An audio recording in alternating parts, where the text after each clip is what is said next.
My sister Humiliated me at our parents' anniversary party. You'll never be successful like me, she laughed. I just smiled and said, wanna bet? Then I made the call that changed everything. The crystal champagne flute trembled in my hand as I watched my sister Maureen glide through the banquet hall, commanding attention with every step. Even at our parents' 40th anniversary celebration, she had to make it all about herself. My name is Rosalind, and I've spent 31 years living in my sister's shadow. Oh, darling. Maureen's voice carried across the room as she air-kissed our mother's cheeks. The party is absolutely divine, though I would have recommended the Four Seasons instead of this quaint venue. I took another sip of champagne, grateful for the liquid courage.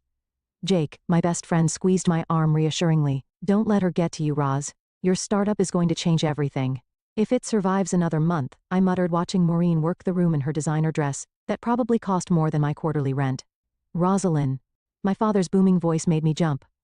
Come join your sister. She's telling everyone about her latest promotion. Of course, she was. I plastered on a smile and made my way over to the growing crowd around Maureen. The clicking of my sensible heels seemed dull compared to the sharp staccato of her Louboutins. There's my baby sister. Maureen's perfectly painted lips curved into what others might mistake for a warm smile. I was just telling everyone about my new position as senior vice president. Congratulations, I managed, though the word tasted bitter. And what about you, dear? My mother's friend, Patricia, asked, her eyes kind, but patronizing. Still working on that little... What was it again? It's a tech startup, I began. But Maureen cut in with a laugh that made my skin crawl. Oh, Mom, did I tell you about the merger I just orchestrated? $2 billion in assets. She turned to me with false concern. How much was your last quarter's revenue, Rosie? Still in the red? The room seemed to shrink. I could feel dozens of eyes on me waiting for my response. Jake appeared at my elbow with a fresh glass of champagne, but Maureen wasn't finished. You know, sis, there's no shame in admitting the entrepreneur life isn't for everyone. I'm sure I could find you something entry-level at my company. The benefits are excellent. My company is doing fine, I said, my voice stronger than I felt. We're actually on the verge of what? Another failed prototype? Maureen's laugh turned heads. Remember her lemonade stand when we were kids? She couldn't even make that work. Our mother tittered nervously. Girls, please. This is supposed to be about your father and me. I'm just trying to help, Maureen said, raising her glass. We can't all be successful. Someone has to be. She paused for effect. The family disappointment. The silence that followed was deafening. I saw pity in some faces, amusement in others. My father suddenly became very interested in his shoes while my mother fussed with her pearls. You'll never be successful like me, Rosie. Maureen continued, her voice dripping with false sweetness. It's time to accept that and move on. My phone buzzed in my clutch. A message from Leandro Delgado, the investor I'd been courting for months. The same investor who coincidentally had just pulled out of negotiations with Maureen's company. Excuse me, I said, my voice steady despite the rage burning in my chest. I need to take this call. As I walked away, I heard Maureen launch into another story about her corporate triumphs. But for the first time in years, I didn't care, because I knew something she didn't, something that would wipe that smug smile off her face in less than an hour. Jake followed me to the hallway. You okay? I checked my phone again, a smile playing at my lips. Better than okay. Leandro's calling in 5 minutes. The deal? Maybe. I straightened my spine, remembering all the nights I'd worked while Maureen partied, all the savings I'd invested while she bought designer bags. But either way, I'm done being the family disappointment. What are you gonna do? I glanced back at the party where Maureen was still holding court. I'm gonna show my dear sister that success comes in many forms, and karma can be a real bitch. My phone started vibrating. Leandro's name flashed on the screen. Wish me luck, I said to Jake, my hand steady as I reached for the phone. The time for living in shadows was over. One way or another, this night would change everything. I stepped into the quiet hallway, my heels clicking against the marble floor as I answered Leandro's call. My heart was pounding, but my voice remained steady. Leandro, thank you for calling. Rosalind, his accented voice was warm but businesslike. I've reviewed your proposal again. Very interesting timing considering what happened with your sister's company. I leaned against the wall watching through the doorway as Maureen continued to dominate the party. Timing is everything in business, isn't it? Indeed. He paused. Tell me again why I should invest in your company instead of hers. The question brought me back to 3 years ago, sitting in my tiny apartment with Jake, surrounded by prototype sketches and empty coffee cups. Remember when we first met? I asked. You said you wanted innovation that would actually help people, not just make money. I remember. My sister's company is all about profit margins and quarterly reports, but my software, it's already helping small businesses cut their energy costs by 40%. Real people, real savings. Jake appeared in the hallway giving me a thumbs up. I took a deep breath and continued. And that's just the beginning. With your investment, we could expand to stop selling, Leandro interrupted. I've made my decision. My stomach dropped. Through the doorway, I could see Maureen raising her glass for another toast. The papers are being drawn up as we speak, he said. 20 million with the terms we discussed. The world seemed to tilt. You're saying yes? I'm saying yes. And I've already informed the media. They should be running the story within the hour. I gripped the phone tighter. The media? Is that a problem? No, I said quickly, thinking of the TV running in the background at the party. No problem at all. After hanging up, I slumped against the wall. Jake rushed over. Well, what did he say? I showed him the text that just came through, the official term sheet. His eyes widened. Holy shit, Roz. 20 million. This is huge. Shh. I pulled him further from the doorway. The story's gonna break on the news soon. I want it to be a surprise. Jake's grin turned wicked. You mean you want Maureen to find out along with everyone else? Exactly. That's cold. He paused. I love it. My phone buzzed again. This time it was Yvette, my mentor. Did you get it? She texted. The news crew is ready. You knew? I texted back. Who do you think suggested your company to Leandro? Tears pricked my eyes. While Maureen had been busy tearing me down, others had been quietly building me up. We should get back, Jake said, nodding toward the party. Your parents are about to give their anniversary speech. Wait, I grabbed his arm. What if this makes everything worse? Worse than your sister humiliating you in front of everyone you know? Point taken. We returned just as my father was tapping his glass for attention. Maureen immediately tried to stand next to him, but he waved her back. Laura, he said, looking at my mother. 40 years ago, you took a chance on a nervous young man who couldn't even tie his bow tie properly. The crowd chuckled. I checked my phone. 15 minutes until the evening news. You believed in me when no one else did, he continued. And that belief changed everything. My mother wiped away a tear. I noticed the TV volume had been turned up for the speech. The news anchor's voice, a quiet murmur in the background. Sometimes my father said, all it takes is one person believing in you too. Breaking news. The TV suddenly blared. All heads turned toward the screen. My heart stopped. This was it. We're receiving reports of a major investment in the clean energy sector. Maureen's champagne glass froze halfway to her lips. Local startup founder Rosalind Harrison has secured a $20 million investment from tech mogul Leandro Delgado. The room erupted in gasps. All eyes swung from the TV to me, then to Maureen, whose face had gone completely white. The deal, reportedly finalized just moments ago, represents one of the largest clean energy investments in the state this year. Rosalind. My mother's voice quavered. Is this true? Before I could answer, my phone lit up with notifications. The story was everywhere. I looked at Maureen, remembering her words from earlier. Someone has to be the family disappointment, I said softly, but it doesn't have to be me anymore. The room burst into chaos as everyone started talking at once. Through it all, I kept my eyes on the TV where my company's logo filled the screen. The shadow I'd lived in for so long was finally lifting. But as my sister stormed out of the room, I couldn't help wondering at what cost.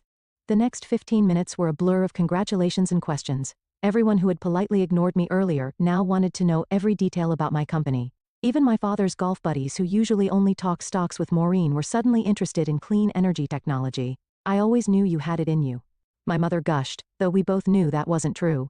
She'd spent years suggesting I follow Maureen's path into corporate finance. Yvette appeared at my side, rescuing me from another round of questions. Let's get some air, she said, steering me toward the terrace. Outside, the evening air was cool against my flushed skin. Yvette handed me a glass of water instead of champagne.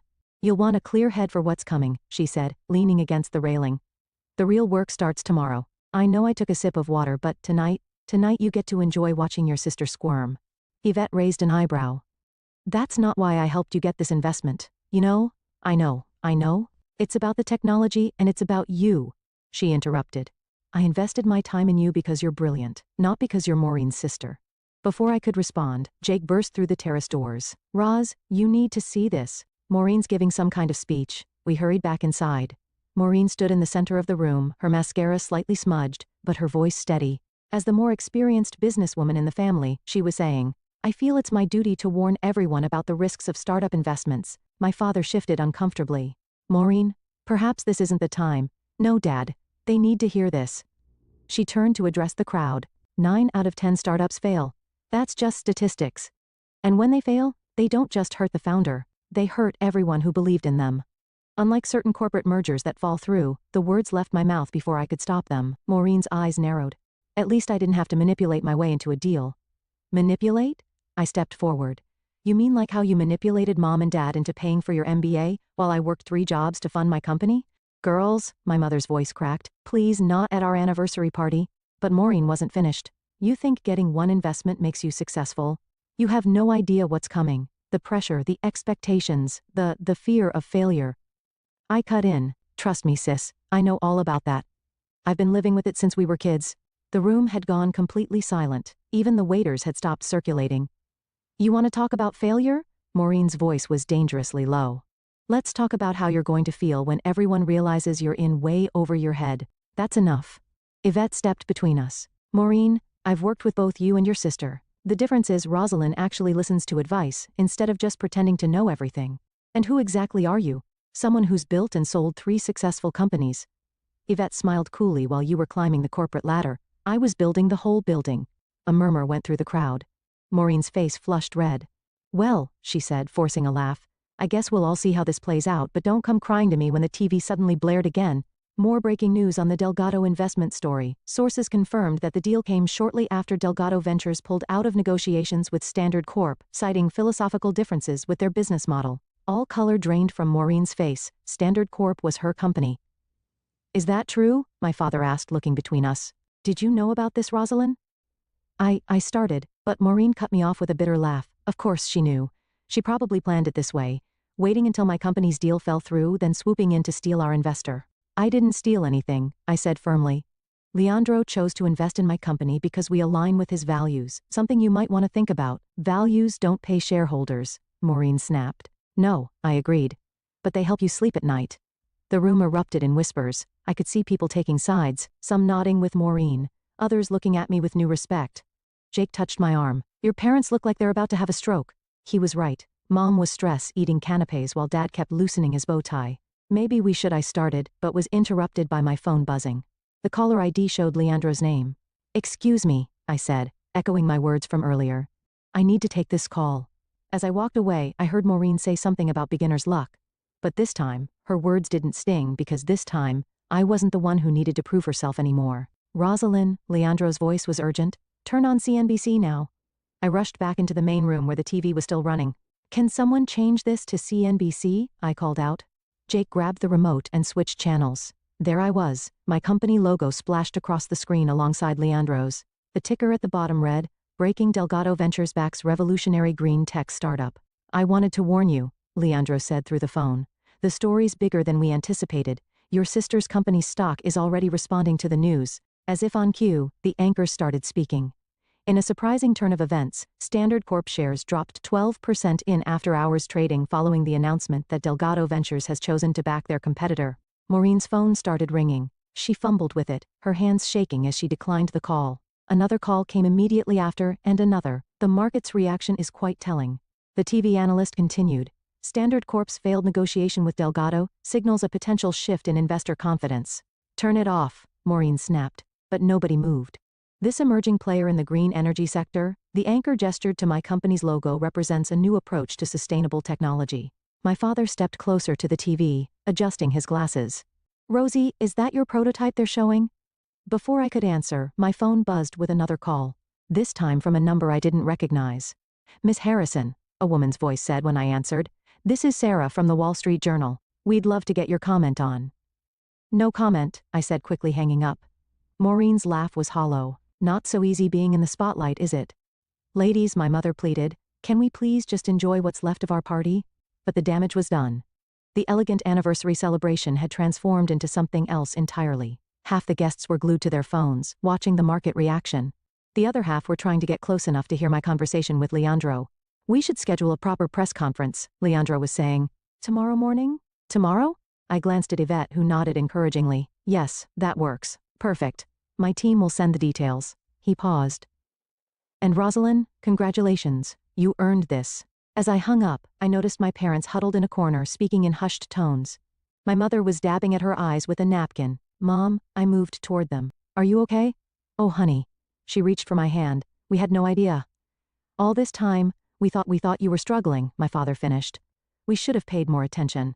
Well, Maureen cut in, appearing beside us. She was struggling until today's little publicity stunt. It's not a stunt, I said firmly. My team has been working on this technology for 3 years. Your team? Maureen scoffed. You mean those college dropouts who work out of your garage? Those dropouts include 2 PhD candidates and a former NASA engineer, Yvette interjected. I've worked with them myself. My father's eyebrows shot up. NASA, Dad. Maureen touched his arm. Don't let them fool you. This is all smoke and mirrors. In 6 months, I interrupted. Our technology will be helping thousands of small businesses reduce their carbon footprint while saving money. What will your next merger do besides make your shareholders richer? The room fell silent again. Even the TV seemed quieter. You know what? Maureen grabbed her purse. I don't have to stand here and listen to this. I have a board meeting in the morning. To discuss the stock drop? Jake muttered just loud enough to hear. Maureen spun around, her eyes blazing. This isn't over, Rosie. You may have won this round, but you have no idea what you're getting into. The corporate world will eat you alive.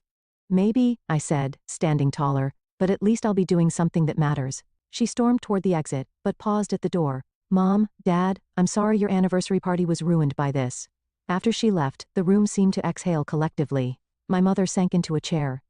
I need a drink, she announced. Make that too, my father added. Jake appeared with fresh champagne for everyone. I'd say this calls for a real celebration now. As glasses were raised, I caught Yvette's eye. She gave me a subtle nod, but her expression was serious. We both knew this was just the beginning. My phone buzzed again. More press requests, more investors, more opportunities. The quiet days of working in obscurity were over, and somewhere across town, I knew Maureen was already plotting her next move. The question was, who would crack first under the pressure? The morning after the party, my office was chaos. Phones rang non-stop, emails flooded in, and reporters camped outside our modest building. Jake had brought coffee and donuts, but they sat untouched as my team scrambled to prepare for the press conference. Your sister's on line 3, my assistant called out. Again, still not taking her calls, I replied, adjusting my blazer in the reflection of my computer screen. The same screen that displayed dozens of news articles about last night's events. Yvette burst through the door. Change of plans. We're moving the press conference to the Delgado building downtown. More professional. But no buts. Your sister's already giving interviews, trying to spin this her way. I grabbed my laptop. What's she saying? See for yourself. Yvette handed me her phone showing a business news interview from 20 minutes ago. There was Maureen perfectly composed in her office speaking directly to the camera. While I'm happy for my sister's small success, I have concerns about inexperienced startups making promises they can't keep to investors. Turn it off, I growled. No. Yvette held the phone firmly. Watch and learn, this is what you're up against. Maureen continued. At Standard Corp, we believe in proven track records, not just flashy prototypes. Our shareholders trust us because the office door flew open. My mother stood there looking frazzled. Mom? I stood up. What are you doing here? Have you seen the morning news? Your father hasn't slept. Maureen's been calling non-stop. This has to stop, Rosalind. What has to stop? My success. This feud, you're tearing the family apart. Jake stepped forward. With all due respect, Mrs. H, Maureen started this, and I'm finishing it, I added. My mother sank into a chair. By destroying your sister's company? I'm not destroying anything, I'm building something important. Why can't you see that? Because all I see are my daughters trying to hurt each other. The office fell silent except for the persistent ringing of phones. Mrs. Harrison, Yvette said gently. Your daughters are both adults in a competitive industry. This isn't personal, it's business. Everything's personal with Maureen, I muttered. As if summoned by her name, my sister appeared in the doorway. Her designer suit was immaculate, but her eyes were hard. Well, she said, stepping inside. Quite an upgrade from the garage. How did you get past security? Jake demanded. I told them I was here to support my sister. Maureen's smile was razor sharp. Family first. Right, Mom? Our mother looked between us helplessly. What do you want, Maureen? I asked, checking my watch. The press conference was in 40 minutes. I want to offer you a deal, she pulled out a folder. Standard Corp is willing to acquire your company. Very generous terms. I laughed. You're kidding. Think about it, Rosie. You get a nice payout, a cushy executive position, and most importantly, she glanced at our mother. Family peace. You mean you get to save face and absorb your competition? I mean, I'm trying to protect you. Maureen's composure cracked. You have no idea what's coming. The scrutiny, the pressure, the shark circling. Like you're circling right now? Ladies, our mother pleaded. Please face it, Maureen, I said, standing straighter. You're not here to protect me. You're here because for the first time in your life, you're scared of me. Her eyes flashed. Scared? Of what? Your little science project? Please. I'm trying to save you from embarrassing yourself. No. Yvette cut in. You're trying to save yourself. Standard Corp stock dropped another 5% this morning. Your board must be loving that. Maureen's hand tightened on the folder. This offer expires in 24 hours. So does your credibility if you don't turn things around? I replied. Must be tough having your perfect image crack in front of everyone. At least I built my success honestly. Instead of manipulating family events for publicity, honestly, I stepped closer. Should we talk about how you got your first promotion, or why Dad's friends suddenly invested in your department? Stop it. Our mother stood up, tears in her eyes. Both of you just stop. Rosalind, Jake called from the door, we need to leave for the press conference. Maureen straightened her jacket. This isn't over. No. I agreed, gathering my things. It's just beginning. As we headed for the elevator, our mother called after us. Your father and I are calling a family meeting tonight. Both of you need to be there. Maureen and I exchanged glances. For the first time since childhood, we shared the same thought. This wasn't going to end well, but as the elevator doors closed between us, I knew there was no going back. The time for playing nice was over. The family meeting was set for 7 p.m. at my parents' house. I arrived 10 minutes early to find Maureen's luxury SUV already parked in the driveway. Of course, she'd want to get there first, set the stage like always. Inside, the tension was thick enough to cut with a knife. My father sat in his favorite armchair looking older than I'd ever seen him. Mom was stress baking. The kitchen counter was covered with cookies nobody would eat. Sit down, both of you, Dad said, his voice tired. Maureen and I took seats on opposite ends of the couch. Would anyone like coffee? Mom called from the kitchen. Mom, please just sit down, I said. Let's get this over with. She emerged, wiping her hands on her apron. Over with? This is your family, Rosalind, not some business meeting. Could have fooled me, Maureen muttered. Dad leaned forward. Your mother and I have been talking. This competition between you two, it's gone too far. Competition? I laughed. Is that what you call Maureen trying to sabotage my company? Sabotage? Maureen sat up straight. I offered to save you from yourself. By trying to steal my company? Girls. Mom's voice cracked. This is exactly what we're talking about. What happened to the sisters who used to share everything? She happened. Maureen pointed at me. Little Miss Perfect, always playing the victim while scheming behind everyone's back. Me? I stood up. You're the one who's been undermining me my entire life. Remember my college graduation? You announced your engagement during my party. That wasn't intentional. Just like it wasn't intentional when you told my first investor, I was emotionally unstable. The room fell silent. My parents exchanged shocked looks. You did what? Dad asked Maureen. She shifted uncomfortably. I was protecting him from making a bad investment. No, I said. You were protecting yourself. Just like, always. Heaven forbid anyone else in the family succeed. Succeed? Maureen stood too.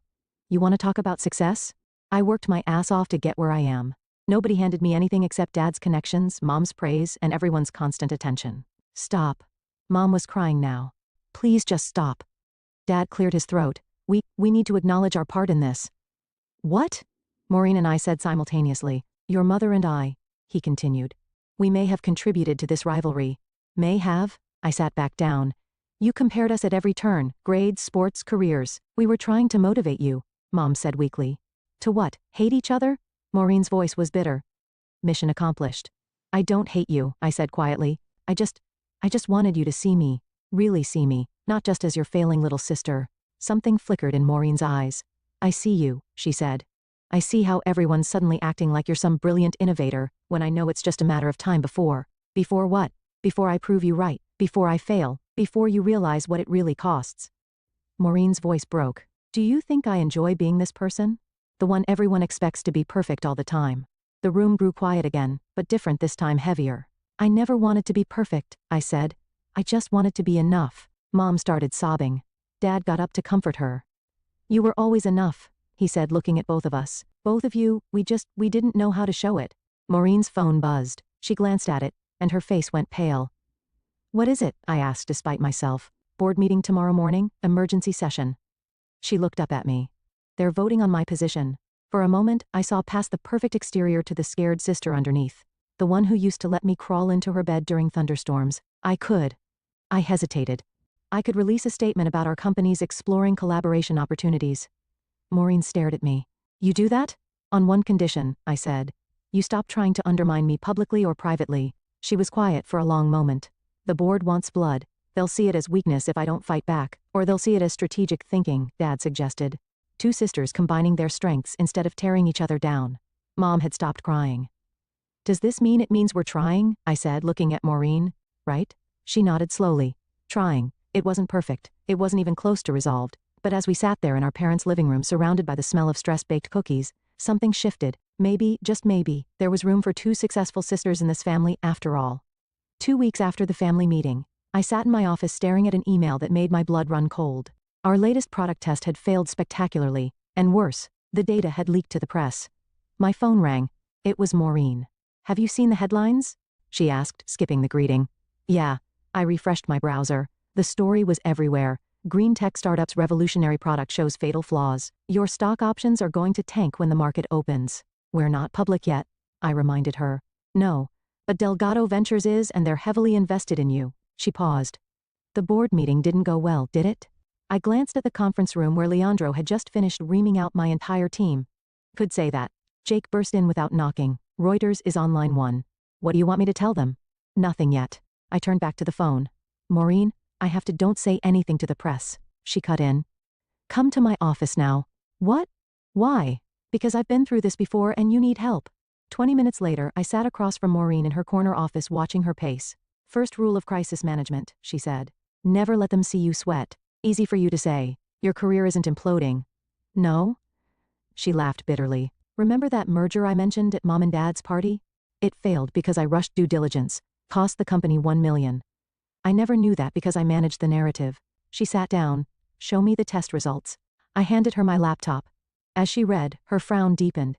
"This isn't as bad as they're making it sound," she said finally. "Tell that to Leandro. He's talking about pulling his investment. He won't."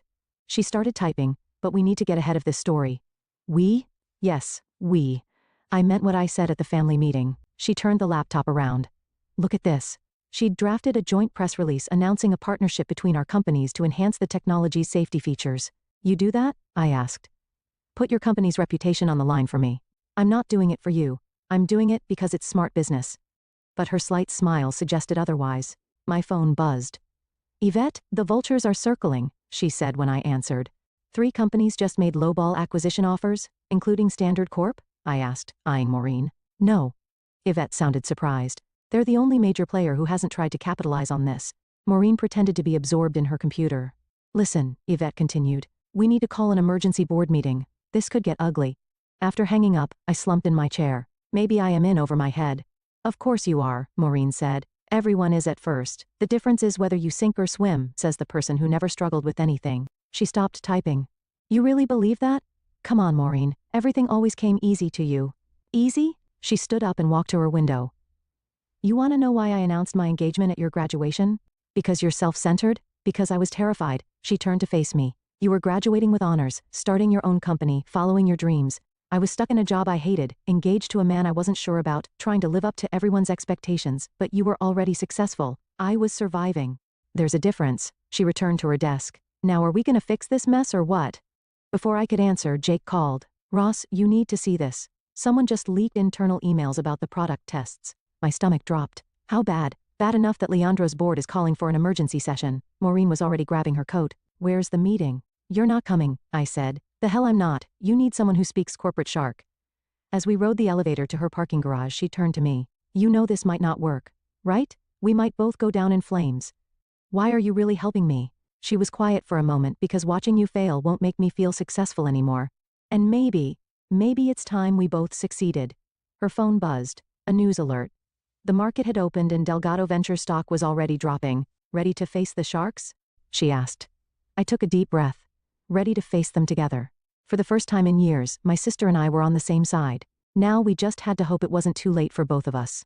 The Delgado Ventures boardroom felt like a courtroom with Leandro's board members sitting in judgment. Maureen and I sat side by side facing them. "This partnership announcement," one board member said, waving the press release. "It feels desperate." "It's strategic," Maureen countered. "Standard Corp's engineering team has identified the source of the testing anomaly." I pulled up the technical analysis on the screen. "The problem isn't with the core technology, it's with the testing parameters we used, which my team can help fix," Maureen added. "We've done similar implementations on a larger scale. Leandro studied us both.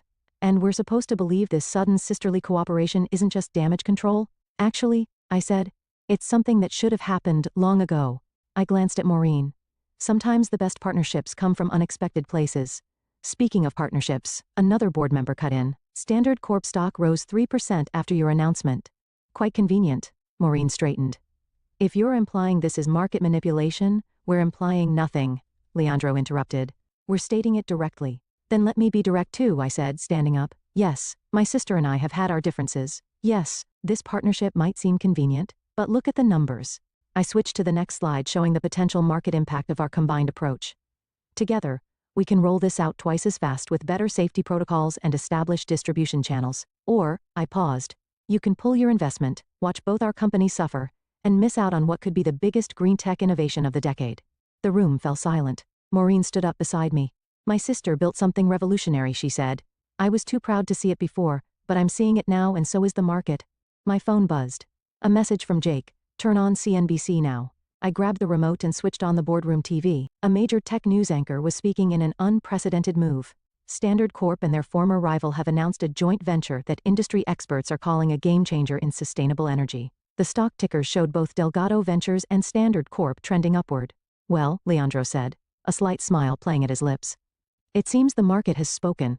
The board voted to maintain their investment with additional funding for the joint venture. As we left the boardroom, Maureen grabbed my arm. We did it, she whispered. We did it right, I corrected. Our parents were waiting in the lobby. Mom was crying again, but this time they were happy tears. My girls, she said, hugging us both, working together instead of against each other. Dad just stood there beaming. I always knew, don't, Maureen and I said together, then laughed. Jake and Yvette appeared with champagne. Sorry to crash the family moment, Yvette said, but this calls for a celebration. As glasses were passed around, I noticed Maureen staring at her phone. Everything okay? Better than okay. She showed me the screen, emails from major clients praising the partnership. Turns out doing the right thing is good business. Who knew? I clinked my glass against hers. I did, Yvette said. Why do you think I pushed you two together? We all turned to stare at her. Oh please, she laughed. You think it was coincidence that Leandro looked at both your companies? That the news broke during your parents' anniversary party? That your crisis aligned perfectly with a partnership opportunity? You planned this? Maureen asked incredulously. I planted seeds, Yvette corrected. You two did the rest eventually. Mom shook her head. I don't know whether to thank you or scold you. Thank her, I said, hugging Yvette. Sometimes we need a push to see what's right in front of us. Speaking of which, Maureen said, pulling out a folder. I have some ideas for our first joint project. Already? We just finished the board meeting. Time waits for no one, little sister. But her smile was warm. Ready to change the world? I looked around at my family. Not just my parents and sister, but Jake, Yvette, even Leandro joining our celebration. The people who believed in me, challenged me, pushed me to be better. Ready, I said, taking the folder. But this time, let's change it together. As we gathered around to look at Maureen's proposals, I realized something. Success wasn't about proving myself to anyone. It was about becoming the person I was meant to be. And sometimes that person needed both rivalry and reconciliation to emerge. The revenge I'd sought had transformed into something better, redemption for both of us, and that was worth more than any business deal.